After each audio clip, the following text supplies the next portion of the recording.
Alright, so we have our lava lamp quilt, and I'm working on the last inset. I've already done one of the blobs, I guess. And then this will be the one that also is the base. And so what we're doing to stabilize this edge is using some starch or fabric stiffening spray. And then this, I iron it to dry it quickly. And then I use that and I cut the edge and use this piece as a pattern and then make 1/2 inch seam allowance on all sides. You're also going to want to mark matching points all across the edge of the shape.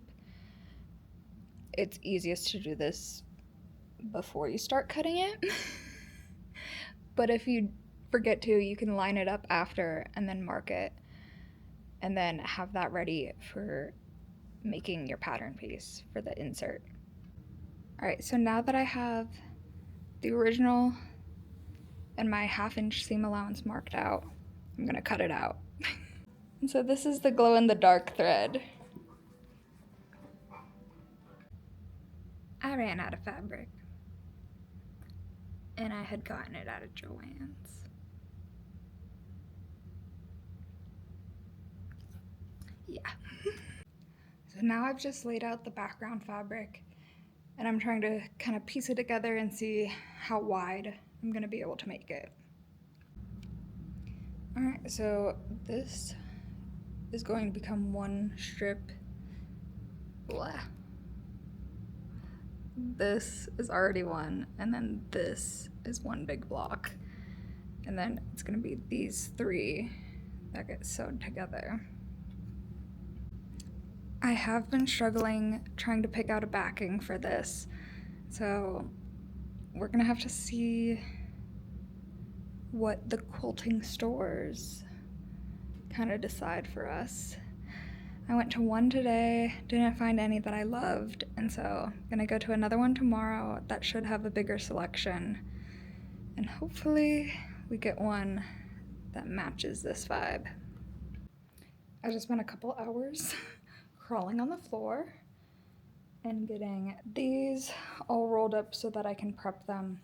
And then I think I have just enough so that I can use this as a binding for the edges and make it a little bit wider. All right, so I am crawling on the floor getting this quilt all sandwiched together, but I think it's gonna end up looking pretty nice.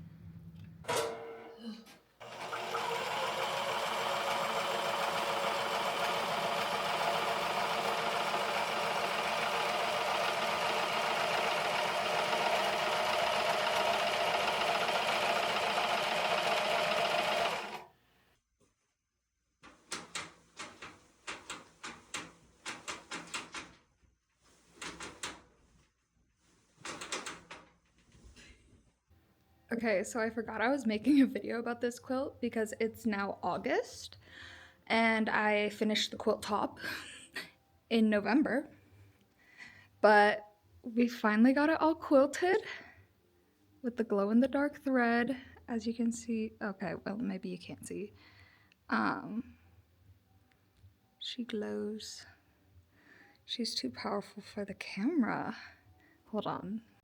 Okay, you can kind of see it glowing with the pink with the UV in the lines, but then she's glow in the dark, which is super cool and exciting, and I absolutely am obsessed with it.